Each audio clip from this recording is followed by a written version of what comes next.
BFM Business, BFM Patrimoine, l'œil du stratège. Stanislas de Bayancourt nous accompagne ce matin. Bonjour Stanislas. Bonjour. Pour Sycomore AM, d'abord votre regard sur cette tendance. Alors pas forcément celle d'aujourd'hui ou d'avant-hier, mais enfin voilà, ce premier semestre très délicat, avec des actifs qui touchent des plus bas historiques bien souvent, ou des performances en tout cas assez négatives, et puis une récupération dans l'été, alors que certains nous avaient dit sur ce plateau, attention, l'été pourrait être chaud. Bon, il a été quand même assez tranquille cet été, non ? Oui, tout à fait. Alors, si on reprend depuis le début de l'année, on a un changement complet d'environnement monétaire, les banques centrales qui essayent de reprendre la main face à l'inflation. La guerre en Ukraine et son impact sur le prix des matières premières a empiré ce phénomène inflationniste de manière dramatique, et en particulier en Europe. On le voit aujourd'hui notamment avec les prix du gaz et les prix de l'électricité qui sont des plus hauts historiques, notamment sur le marché des futurs.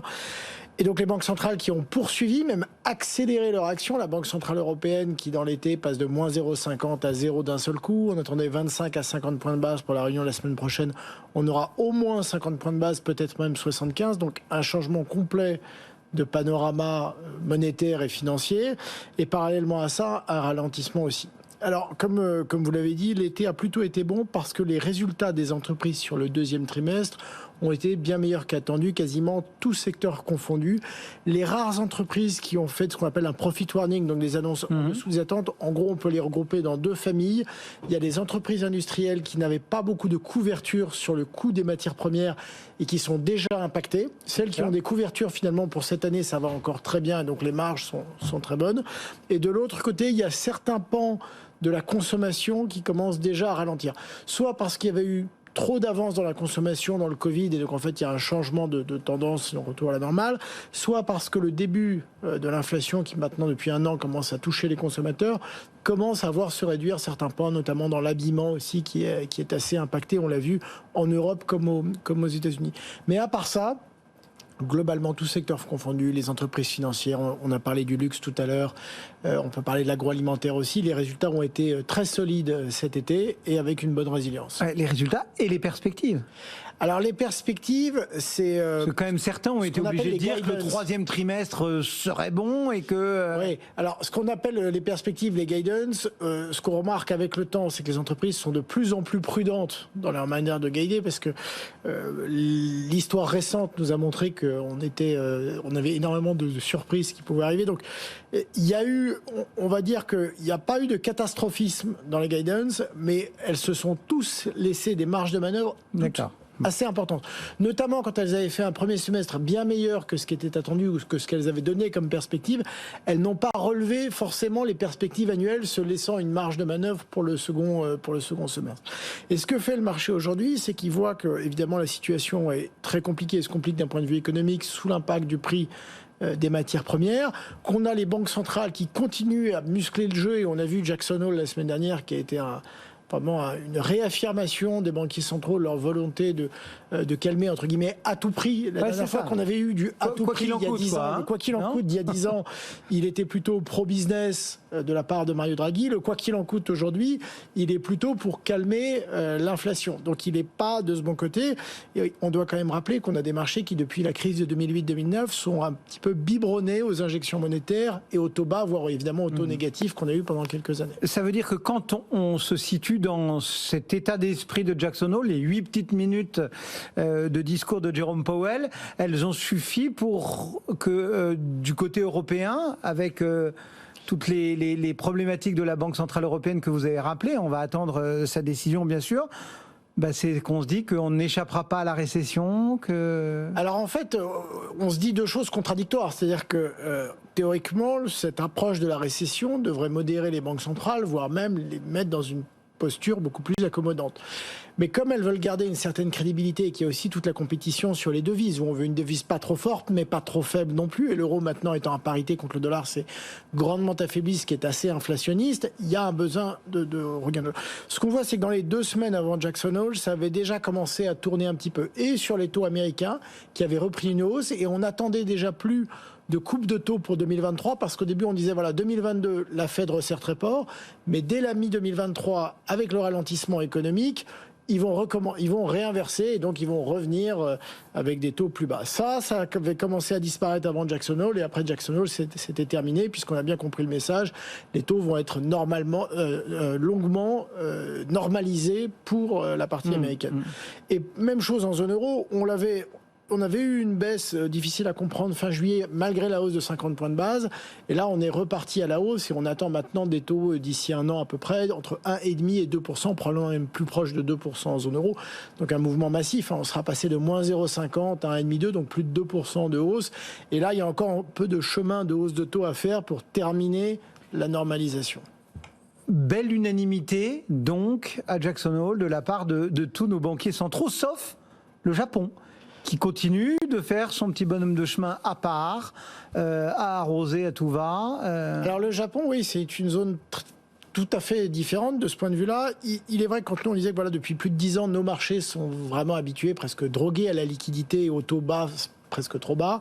Le Japon, ça fait plutôt 20 ans. Donc, ouais, c'est ça. On peut comprendre aussi que la période de sevrage, qui finalement est assez courte chez nous, puisque les banquiers centraux ont largement accéléré par rapport à ce qu'on attendait encore au mois de mars ou au mois d'avril, mettent un peu plus de temps et peut-être attendre de voir ce qui se passe sur les autres zones. Il y a un autre point pour le Japon, c'est qu'il est aussi, lui, dans une zone qui économiquement est un peu moins touchée et est un peu plus dynamique. Il est tiré par la Chine et l'ensemble de l'Asie du Sud-Est qui surnage un petit peu plus. Évidemment, on attend des plans de relance de la part du gouvernement chinois, mais il y a un peu moins de brutalité de l'impact, notamment des prix du gaz, que ce qu'on peut connaître ici en Europe et donc sur l'inflation. Et il faut rappeler que le Japon a souffert de la déflation. Et finalement, ce retour de l'inflation pour eux, après finalement 20 ans de monnaie, de situation monétaire très compliquée, ils veulent pas forcer, ils veulent attendre de voir un petit peu ce qui se passe avant d'agir. Vous avez dit un mot de la Chine et de cette volonté de sortir un peu l'économie du marasme, effectivement, des nouveaux... Un marasme à 5% de croissance. Oui, je suis d'accord. Bon, oui, quand on vient de là où ils étaient, bon. On a pour autant l'impression que ces nouvelles mesures, elles peinent un peu à convaincre, alors qu'on rentre dans une période calendaire particulière en Chine avec le Congrès. Donc, comment vous voyez les choses chez Sycomore ? La complexité de la Chine, c'est qu'il y a toujours beaucoup d'effets d'annonce et puis après il faut la mise en place avec souvent la politique, le relais sur le terrain qui se fait par le biais du crédit qui est en fait assoupli et qui permet de relancer l'économie, de faire repartir des grands projets. La difficulté qu'a la Chine aujourd'hui, c'est qu'une partie de tous les plans de relance qu'ils ont pu faire historiquement, souvent l'immobilier en a bénéficié, donc en fait on a assoupli le crédit, etc. Aujourd'hui, il y a quand même une situation compliquée sur le marché immobilier, notamment sur la promotion immobilière dans l'immobilier neuf. Il y a un an, c'était Evergrande et aujourd'hui, maintenant, la liste des noms, on ne sait même plus tous les citer. Donc la difficulté, c'est d'arriver, le modèle a déjà pivoté, c'est pas uniquement un modèle basé sur les infrastructures et l'immobilier, mais il y a également la consommation, donc c'est d'arriver à faire une relance qui soit bien équilibrée, et comme vous l'avez dit, ça se télescope aussi avec un agenda politique qui fait qu'il y a probablement à la fois la volonté d'arriver. Bon, il y a la politique zéro Covid qui complique un petit peu les choses. Oui, on l'a vu encore. On l'a vu encore là, ça revient. Never ending story, une histoire qui se termine jamais. Deuxième étape, la politique qui, on essaye d'arriver dans ce congrès dans la meilleure situation possible. Et en même temps, il faut aussi continuer à faire pivoter ce modèle de croissance en diminuant le poids de l'immobilier, en continuant sur l'investissement, les entreprises, la consommation qui se portent assez bien. Donc, la solution serait quoi ? Serait qu'ils trouvent un ARN chinois, le vrai beau déclencheur qui éclaircirait le ciel chinois ? Déjà, il y a très peu d'informations qui filtrent, mais peut-être que post-congrès, on peut avoir une doctrine qui marginalement évolue un petit peu. Ce qu'on comprend aussi, c'est que culturellement, il n'y a pas une habitude. Nous, on a beaucoup de vaccins en Europe, en Occident, on a l'habitude, on fait vacciner dès l'enfance. En Chine, c'est le cas, mais c'est moins le cas. Il y a un petit peu plus de résistance. Toutes classes d'âge confondues, en particulier les classes d'âge âgées.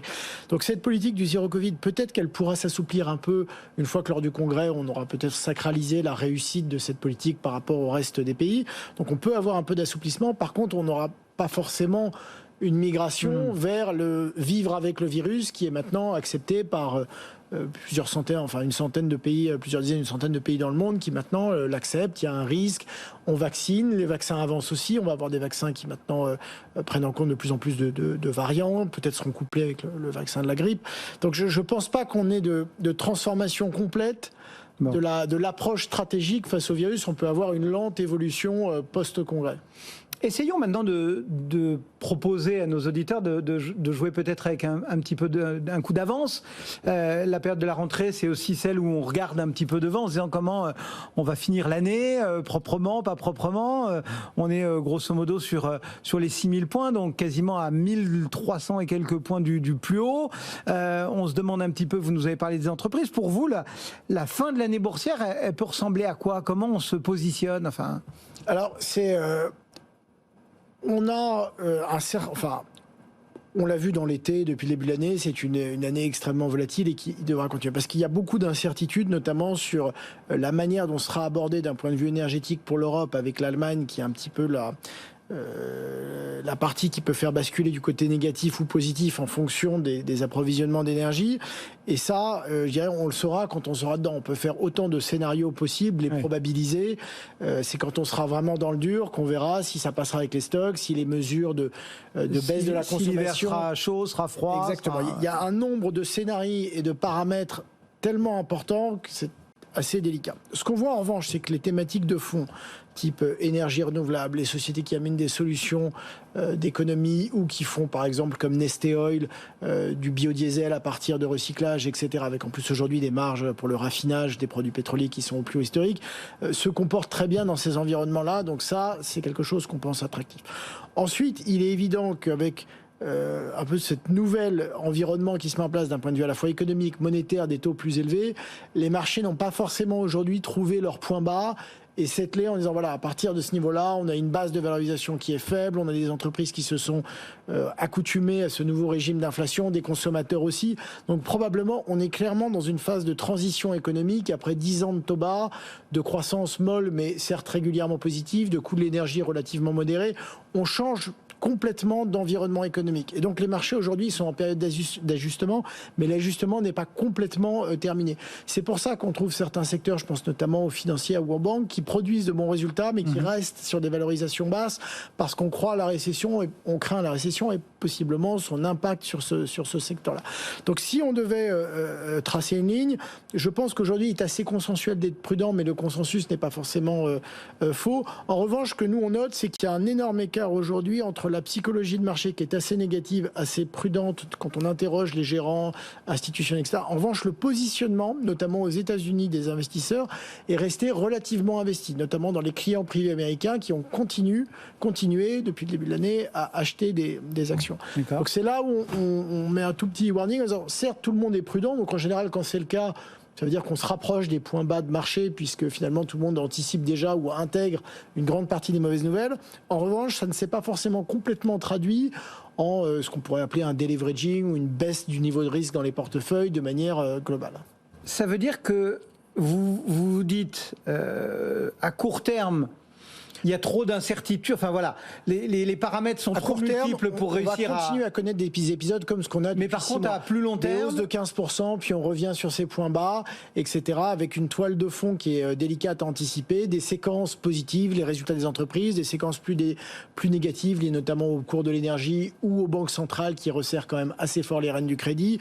On voit également que les financements des entreprises par le biais obligataire remontent, ce qui redonne aussi de l'intérêt pour les investisseurs sur l'investissement obligataire d'entreprise, où on retrouve des taux de rendement de 4% sur l'investment grade, entre 5 et 7% sur les investissements obligataires. C'est-à-dire qu'on redonne un prix au risque? On redonne un prix au risque. Donc ça aussi pour l'investisseur aujourd'hui, on parle beaucoup d'investissement action depuis une dizaine d'années, puisque l'obligataire, notamment d'État, ne rapportait plus rien, voire était négatif. Je me souviens. Aujourd'hui, il commence à y avoir des alternatives tout à fait raisonnables dans d'autres classes d'actifs où le risque commence à être repricé.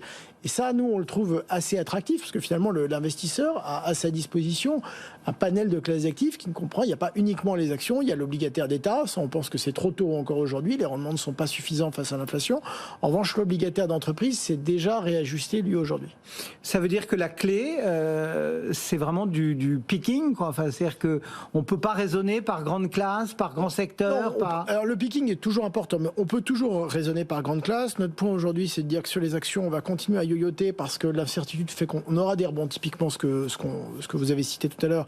Juillet-août, on reprend jusqu'à 15%, mais on rend déjà quasiment les 2 tiers de ce rebond en l'espace de 15 jours.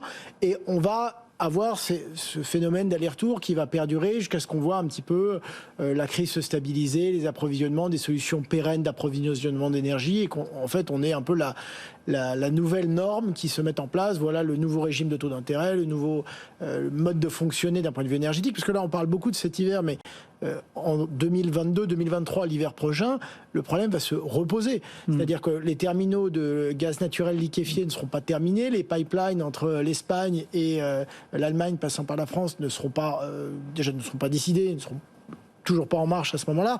Donc c'est pas forcément, enfin on parle beaucoup de cet hiver, mais ce qu'il faut voir c'est que c'est on a un vrai problème d'infrastructures à transformer, et les infrastructures énergétiques sont des infrastructures qui mettent du temps à se déployer, à se mettre en place. Les bateaux pour transporter le gaz et ainsi de suite. Donc aujourd'hui on regarde cet hiver parce que la politique et les médias, on regarde le problème qui est devant nous, mais il va se reproduire l'hiver suivant de la même manière. Donc c'est cette projection qu'il faut avoir en tête, et donc c'est pour ça qu'aujourd'hui, voilà, quand on raisonne par grande classe, on dit on est dans une phase complète de transition de marché sur un certain nombre de très grandes problématiques de moyen long terme. On a parlé de l'énergie et des taux d'intérêt. On n'a pas forcément encore trouvé le point bas de marché, même si aujourd'hui les investisseurs de manière générale intègrent bien ces difficultés. On retrouve d'autres classes d'actifs comme l'obligataire d'entreprise qui retrouvent de l'intérêt et du rendement tout à fait satisfaisant pour les investisseurs. Donc voilà, ça, c'est un peu une nouvelle donne qui est en train de se mettre en place pour les 5 prochaines années en termes d'investissement. Donc de la prudence ou de l'attention à court terme et plus pas de certitude, mais de stratégie à long terme. Alors, à court terme, un petit peu de prudence, de la diversification, vers de nouvelles classes d'actifs où qu'on travaillait moins, ou sur lesquels les investisseurs étaient moins investis au cours des années passées. Donc ça change un petit peu la donne. Une base aujourd'hui de valorisation qui est relativement attractive, mais qui pourrait toujours être plus attractive dans des périodes de stress de marché. Et on a quand même, il faut le reconnaître, un certain nombre d'éléments pour connaître des périodes de stress de marché dans les semaines ou dans les mois à venir. Donc, d'un point de vue historique, elles sont tout à fait raisonnables, en particulier en Europe aujourd'hui. Mais en même temps, quand on voit la masse de difficultés qui viennent... Et après, si on regarde plus globalement, parce que finalement, l'Europe n'est qu'une petite partie des marchés mondiaux, sur la partie américaine, on a aussi cette phase de transition qui s'opère. On voit également que les grands géants de la tech ont réajusté leur valorisation à la baisse dans un contexte de taux d'intérêt plus élevé, que certaines commencent à avoir... Même Google commence à connaître un petit peu de ralentissement en termes de revenus de la part de la publicité, etc. Donc voilà, il faut aussi remettre ça dans l'équation. Donc on termine cette période d'ajustement, je pense qu'il va encore prendre quelques trimestres, qui est une bonne base pour l'investissement, mais qui est une base surtout pour se redéployer de manière peut-être différente que dans le cycle de marché précédent, 2010-2021. Stanislas de Bayancourt pour Sycomore AM nous accompagnait ce matin. Merci Stanislas. Merci beaucoup. Bon retour.